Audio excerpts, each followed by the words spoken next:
Welcome to Clearing the Haze, Making the Invisible Visible, a podcast show that discusses topics that are usually invisible or just hazy. I'm your host, Shachi Irte. Please note, this podcast was recorded during the lockdown in the country with limited resources.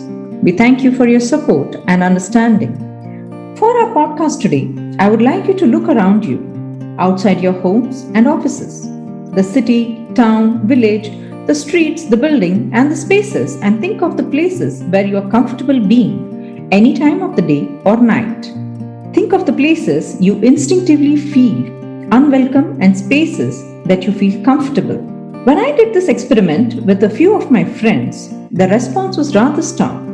Access and usability of public spaces like parks, bus stands, railway stations, airports, sports arenas, cinema halls, etc. are meant to be available and accessible for all. However, it is not experienced equally by all. We have with us Swati Chanu, an architect who has varied interests, and more specifically, she is the founder of the interdisciplinary practice Social Design Collaborative, which was recently awarded the Beasley Design of the Year 2020 in Architecture, and Chris Blash, who is an urban anthropologist with varied interests and offers expertise on equal rights, urban planning, mobility, and societal evolution. Welcome to the show, Swati and Chris. Swati, to begin with you, tell us a bit about yourself and the work you do. Hi, Shachi. So my organization is called Social Design Collaborative. I've been trained as an architect, and the work that we do is engaging with communities, with people who are typically left out of design processes, who don't have access to design services, and also people who are left out of planning processes. So these are the street vendors, the farmers, the domestic workers, the home-based workers in our cities. And that's the kind of work we've been doing for the past years, which focuses a lot on community development by co-creating spaces, by building community spaces such as schools and daycare centers together with the people. Right now, I also work with the Ministry of Housing through NIUA. This project is called the Cities Project, of which Chris is also a part. She's the global mentor. And I think that's a bit about what we've been up to. Great. Thank you, Swati. This is the first time I'm meeting somebody who is so involved in community development in this form. Otherwise, I usually meet people who are in the community development from the people's perspective. Welcome to the show. Thank you. Chris, I read you have diverse interests, psychology, TV production, media house, and you co-founded Genre et Ville, an organization working on territories and urban planning via the gender prism. Tell us about yourself and how you got interested in urban planning. Well, thank you, Sachi, for all these questions. I'm old, so when you're old, you have many experience, Yeah. That's how I get there. I got there. I got into urban planning. I did really got into urban planning. I got into feminism, and this is the first entry, I would say. Feminism led me to transform the activism into actual field action. And I co-created Genre et Ville, which is a think tank and do tank, with an urban planner, which explains that I have more of anthropologist experience, urban anthropologist experience, and my partner has more of an urban planner and geographer experience, and this is how we mix the two. We work basically very different fields, or I should say that introducing gender in urban planning has initiated a lot of different directions that we needed to explore. First of all, history, how we got there with all these discriminations. And then also creating tools. So it involved doing a lot of field work and being very in contact with a lot of people and doing workshops and all kind of reunion with the women and men and young kids as well, while you were doing in different type of areas. And then building tools meant finding ways to feed discrimination in a very intersectional way. And this is what we worked about.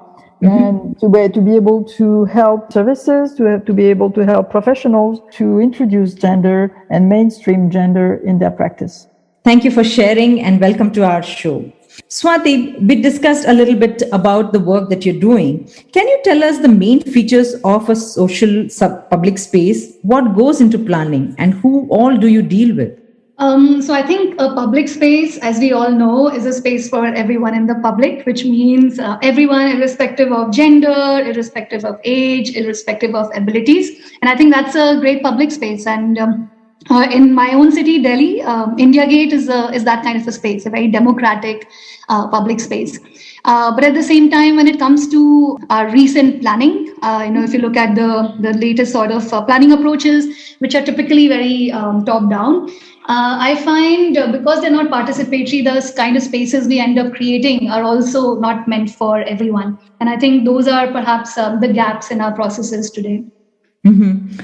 And so who all are responsible for ensuring these spaces are accessible by everybody?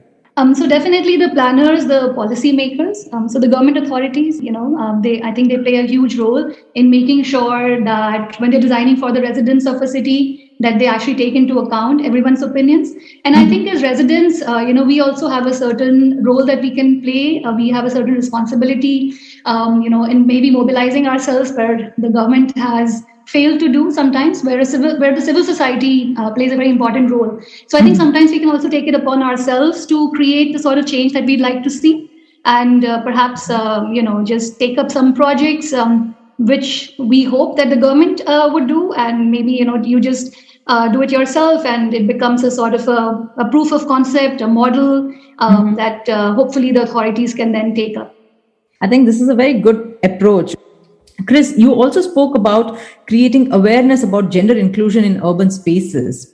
Can you share more about what typically you cover in your sessions and who are your target audience?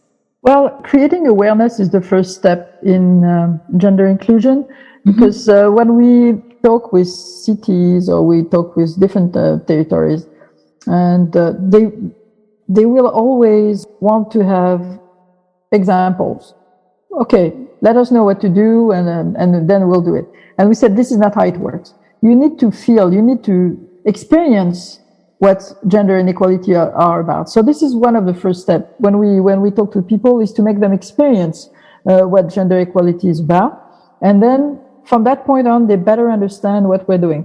It means, like, for instance, we'll go out on the field with them. We'll have them count, observe, take pictures, document what's going on in the public space. And then when we come back, many times the answer we have is, oh, we didn't realize this. So, this is the first step, and we know this is where we need to start. And sometimes, as Swati just said, sometimes we also need to create the opportunity to do it. So it would be that we would be working on a project and it's not included, which was the case, for instance, on the Cities One project we're working on in India with NIUA and AFD, the French Agency of Development. And gender was not included, but a lot of us introduced it in the process to push it forward. And in the cities too, gender will be introduced in the process. So it's interesting that sometimes it's not there. Some people will push for it and it will happen. But basically, this is how we work. And the type of people we work with, to bring the question further, is we are working with cities, we're working at the level of regional level, at the state level, European level, and also worldwide with, different projects. It could be in India, Brazil, Africa, some countries in Africa, like the Sahel region, for instance. So it can be at different levels, and each time it's always the same process, though. It's introducing gender and making a point in introducing gender at every step of an urban planning process, from the initiation phase to the production, to the evaluation, and then reiteration also, because it's an iterative process. Interesting. But I'll come back to you more on that. Swati, I just want to bring your attention to the points that you mentioned earlier. You spoke about Delhi having public spaces that are accessible to all, and could you speak a little more on which places do you feel that it was well planned, made inclusive? Where are these places? No, I don't think Delhi has a lot of inclusive spaces at all. I think India Gate was one example of of a democratic space, which also doesn't exist today as we knew it. As it's being redeveloped right now. But I think instead of talking about specific spaces, in my city, what I can talk about are general qualities which make a space, more inclusive, or which makes women feel safer, for instance. Sure. I think any place where I have felt safe walking at night, let's say around 10 p.m., is a place where there are people around, right? And also there's street vendors. And if you don't have street vendors, what you get is basically a deserted sort of a space, and that's where I feel unsafe. And when we talk about eyes on the street, it's a very common term introduced by Jane Jacobs. That's exactly what we mean. That there are people on the street, and if anything happens, I can call out for help. And there's also life. It's bustling, it's lively. If it's a space where there are golgappas and and other sort of items which are being sold by the street vendors. So I think these are various aspects, various attributes of public spaces that we can definitely talk about, we can highlight. And I'm also bringing this up simply because slowly I feel, in the rush for being a world-class city, so to say, we're losing these qualities, we're losing these attributes. Here, I would like to bring in Chris. Chris, how would you contrast Swati's response to the same question? Well, surprisingly enough, I won't contrast it because we have exactly the same problems and the same solutions, I would say. There's been a recent history of cleaning the public space. First of all, there's been a history, almost the last half of last century was dedicated to cars. So already the cities evacuated the pedestrians and everybody who could live in the streets because everything and it costs a lot of money to cater for cars, really, in terms of structure, in terms of equipment, everything. So it's interesting to see that this went a bit further, where you needed to also remove anybody that wouldn't fit in the public space. Many cities, in France, displaced their homeless and put them outside, especially in the summer, because it wouldn't look good, for the tourism. So there are many issues that are very similar. And coming back to our subject, what it means is for women, or for people that, that are LGBT, for instance. What it means is that once you are in a very deserted area, and that it has been also normally constructed, that deserted area, then you don't feel safe, because what brings safety is a mix of population, a mix of activities. I really agree with Swati. Whenever we can have street vendors, we can have activities even that are non-merchant, non-commercial. Right. It will bring a sense of safety. There is also this connectivity, the fact that you can, interact with people. And so, of course, it can bring also insecurity, because in terms of statistics, there are more aggression when there are more people. But we feel more scared in the deserted area. So it shows that this is complex, and we cannot treat it just by action that are very drastic, but we have to look at things in a very articulate way and see what works, what doesn't work according to context. As you just mentioned, things can change from one city to another, from one country to another. But I must say that structurally, we find the same elements across the globe. I would say, unfortunately, there is something very strong. And you asked earlier, why, as women can be between 48 to 52% of the population, according to the area you are in. In this case, we know that this is a structural patriarchy that is imposing on women to stay in the private space, not to be legitimate in the public space. The public space has been structured by men and for men in many ways, and this is true all over the world. In France, I can describe the story in France, where we had with the economic revolution or the industrial revolution in 18th, 19th century. How women were, pushed back in the private space, and men, were the public figures, and everything was organized around that. But there are many other instances that will go into that, whether it be religious, whether, we have so many instances, but all the time is patriarchy. And capitalism and patriarchy work hand in hand as well. So it means that it's not only the question of gender, but it's also the question of social questions, social issues, anything that makes you different, makes you exogen. I can't find the English word. It makes you outside of the system.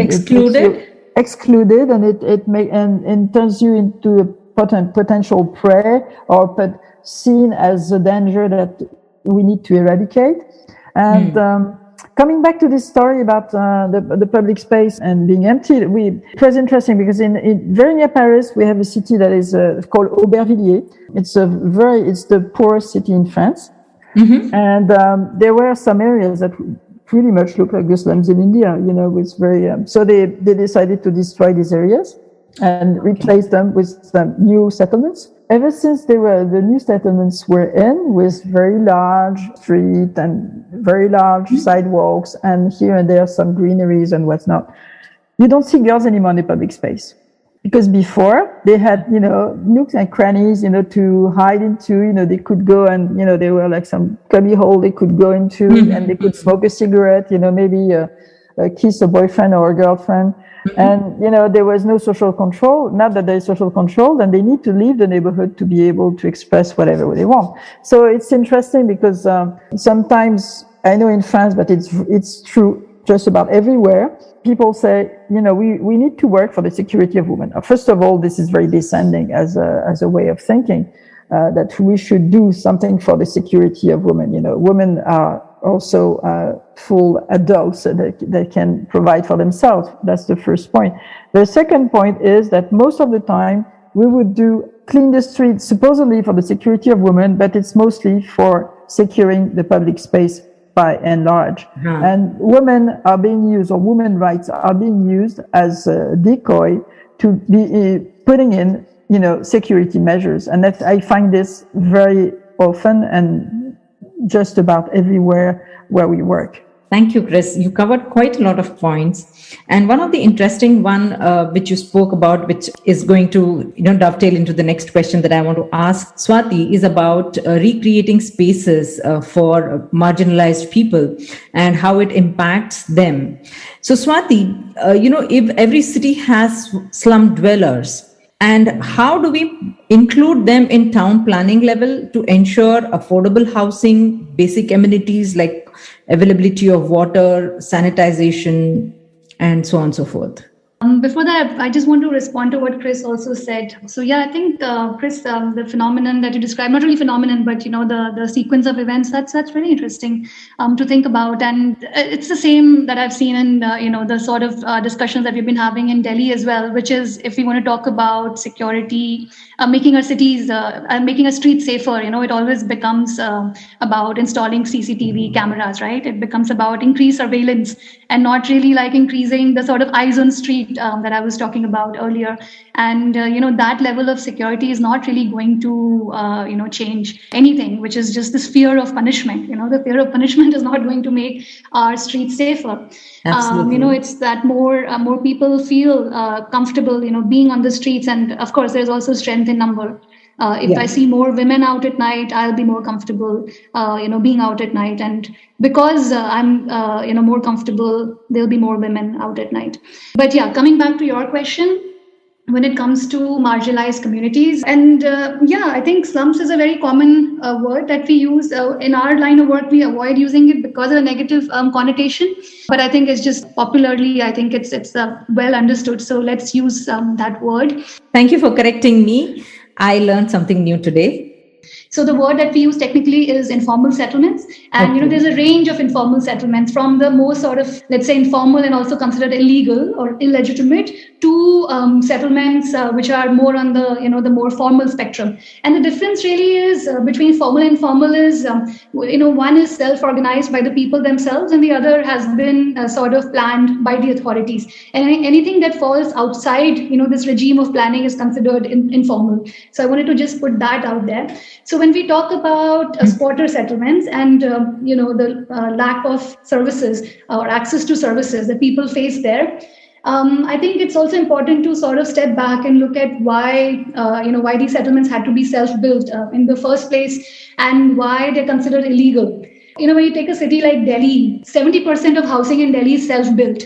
And 30% of that is considered, squatter settlement, what we call slums. So when you have such a large, parts of our city or such large populations which are considered illegal, then maybe there is a problem with the definition of what we call legal and illegal.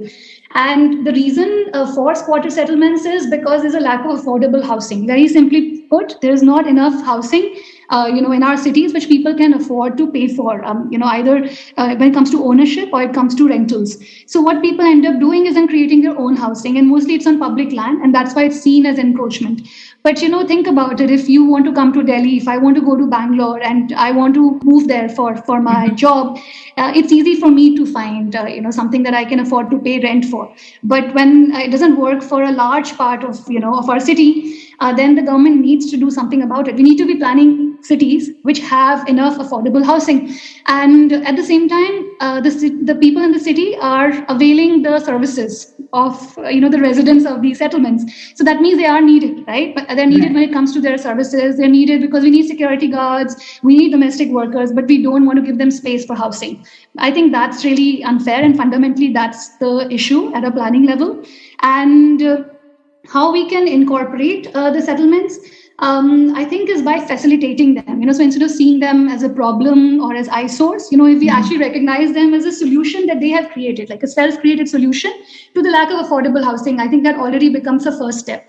And then what you can do is you can make sure they have access to clean water, to regular water, to sanitation services, to electricity. If you look at the history of our city, you look at waves of mass evictions and waves of resettlement. The first one happened during the emergency in the 70s. Then there was, the Commonwealth Games that I talked about in 2000s. And now the most sort of recent is because this whole ring of vacant housing, which the government has created, and now is trying to push people into those houses at the borders. And then you keep having, new sort of decisions. Like last year, there was a decision to remove all the houses which are on railway land during the pandemic. But I think there's so much we can do in acknowledging the presence of these neighborhoods, in legitimizing them. And instead of removing them forcibly, we need to be facilitating them and supporting them. And then our cities would be, much better places to live in. It's as simple as that. Thank you, Swati, for making it so simple, saying first, recognize the need of them, recognize the need for them to live in affording housing places, and then make sure that they have access or they have the state-sponsored facilities that makes life easier for everyone. Chris, there are cities that have been in existence for hundreds of years and are still growing. How would you approach designing solutions for gender equity in public space here? Could you share some anecdotes or some examples? Gender can be an issue that can be treated everywhere. Because it's not only a question of urban planning, it's also a question of organization.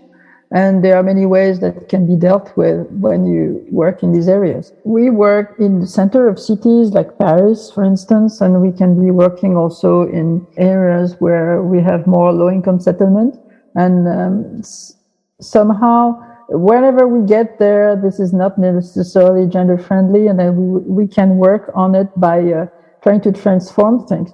One of the first things, for instance, we did when we worked on the Place du Panthéon, which is in the heart of Paris, with around this big monument dedicated to the French heroes, whatever, male heroes mostly.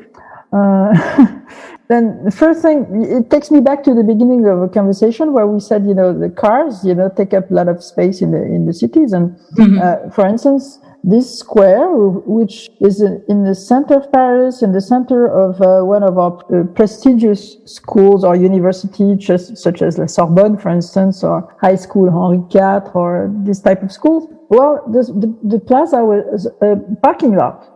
Basically, you had cars everywhere. So you had the monument, and that's it. So where were all the students? Where were all the tourists, going to sit, refresh themselves, eat, I don't know, meet with each other? There was a huge space, but no space for the people. So this is an example on how you can turn things around. It was not easy because this is a very conservative area in Paris. And people were very attached to have their parking lot, and they didn't want things to change. But the fact is that the mayor of Paris decided to change that. And since then, We built furniture. We created a different environment. We took into account the gender analysis that shows that men and women will not necessarily occupy the public space in the same way. We produced urban furniture and urban planning that would cater to the much wider population. And its square is occupied now almost 24 hours a day at all time, and it's used in very different ways. The people eat and work and rest and lounge and be idle and loiter, whatever. So it shows that you can change a space, if you need a political decision to do it, and this is important.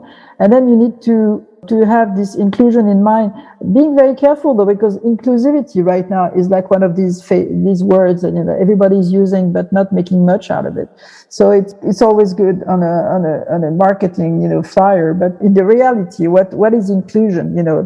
Inclusion means fighting exclusion, and I won't go back on what Swati said, which was so clear, on how the use of words is very important, and what we do with words is very important. And this is something that we need to have in mind all the time. Whenever we use a new word, what does it mean, and does it carry, and what is it hiding? Well, I find that sometimes the word inclusion is hiding exclusion, and we need to bring this back to the front line. So this is what I mean.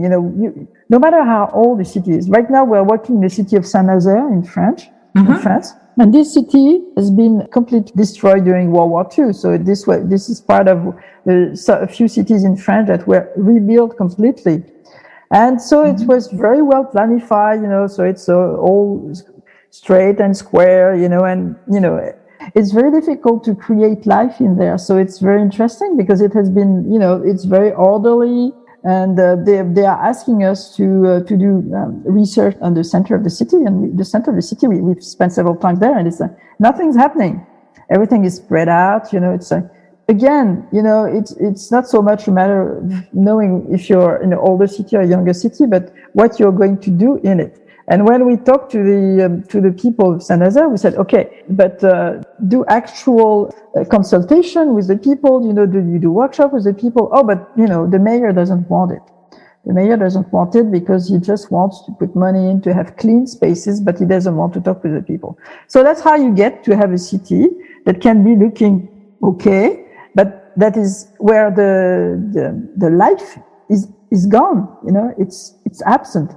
You need each time to try to get into the grain of the essence of space, genius loci, and see what you will do with the genius of this place, and how you can transform it if necessary, or transform it is kind of Manichaean, but help push it towards something that would be more lively and that will help people to find their place in there. Thank you, Chris. So if there is intention and will, whether it is an old city or whether it is an upcoming city, you can make them inclusive and make that space available for everyone.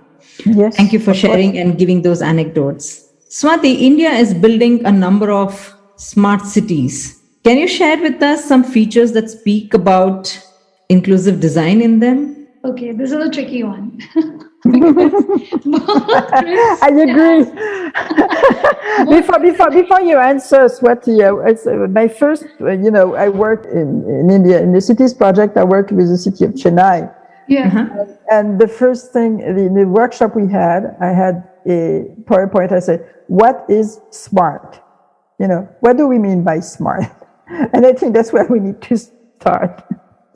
Yeah, absolutely. And Shachi, at the end of the day, I think like where Chris and I both are coming from is this whole idea of development, right? And this whole infatuation we have today, across the world, like Chris is saying, I keep speaking from, my experience in Indian cities, but it's across the world, which is that, there's this reliance on high tech, sort of approaches and high-speed transport, and we want to make this like a world-class city, a smart city, a sustainable city, and these are all buzzwords if you really think about it, right? And in India, I think all the more this conversation is very interesting, very important, because our idea of development has been shaped by the British, right? Has been shaped by our colonizers, and so that's why we shun our indigenous, practices. We shun our indigenous architecture, traditional architecture. We think it's seen as poor, it's seen as old, and we want to embrace glass buildings. Gurgaon is aspirational for us. Every city wants to be Dubai or Tokyo, so that finally all the cities end up looking the same. And today, when do you say you have developed, right? You say you've developed when you live in a house made of concrete or glass, and you have all the indicators of consumption like air conditioners and washing machine, and you have a car, and all of these things I think all of us have, like all of the people in this conversation right now. And we feel like it's a trajectory that if everyone goes through the same path, then we have all developed. And I think that's fundamentally what both Chris and I are trying to talk about. And smart cities actually comes from this, this sort of a perspective. But having said that, because Chris and I work, in the Cities project, which is a smart city project, there's also a reason why we work in that project. At least now I'll speak for myself. And I feel like you have to work within the system, even if you're an activist, to be able to change the system. And today, smart cities is just a branding of any urban development project in the country, right? So you can call it anything, but at the end of the day, if you want to do any urban development project anywhere in India, it's a smart city project. So if we want to build better cities, if we want to contribute towards creating more inclusive cities, then the best way to work is at a policy level. The best way is to work with the government, and that's what we're trying to do. And here I can honestly say that I really appreciate the efforts at the Cities project, where they're focusing on community engagement, focusing on people's participation. So that is not just tokenism, because mostly when you say public participation, you mean you'll make an app and everyone will give their feedback on that app or a Google form, but most people don't have that digital access, right? So smart city is also excluding a lot of people, just by using the sort of digital platforms or approaches that it talks about. But again, it's a very open-ended term. You can interpret it in any way. It's a very smart way of talking about cities. So what is smart? You can say indigenous is smart, right? And I think trying to change that discourse is what is really important to us. And so in these projects that we are working on, the smart city projects, the focus is on making sure there is impact, that it is monitored and evaluated, that there's stakeholder engagement, and then there is capacity development within the municipalities and the SPVs, which is the special purpose vehicle in every city. So the teams which are working on these projects are enabled to go on to create more such projects. So that is my perspective on smart city projects. Like I told you, it's a tricky one. Yeah, but words are important, and unpacking those words and challenging, those notions is also very important. Thank you for sharing your perspectives. Any last thoughts or any points that you want to make for our listeners? Again, I would say that coming backward on what you said with the smart city, it's again trying to work within the system sometimes to try to explode it from the inside. Sometimes doesn't work, so you need to work outside and change the frame, and change the position. But I think if there is a theme about this conversation is what we do with words. Again, what does smart mean is one issue. What does slum mean is an issue. Everything is an issue. What does inclusivity mean is an issue. I find with the smart city sometimes, at the same time we are talking with the people, we are offering possibilities to work together, but I see also that it may be a soft way of pushing the people away, whatever, because on many sites I'm working with, yes, we will be speaking with the population, the fishermen that will be on the shore, and then but basically what we are trying to arbitrage is how far can they be living from their livelihood, because the land where they live on right now is more valuable for other people. So sometimes I'm frustrated also with this position of working within the system. Yes, quite understandable. Okay.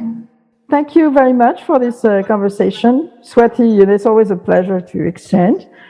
Sachi, thank you so much for the interview. Thank you for listening in. For this episode, we would like to thank our guests, the French Embassy, the French Institute, and the Alliance Francaise Network in India for producing the show. Our special thanks to Hemant Surang and his team for their advice and technical support. Please do subscribe and review the show, available on various podcasting platforms and on the website afindia.org/podcast. Listen to the voices that are often invisible but powerful enough to clear the haze.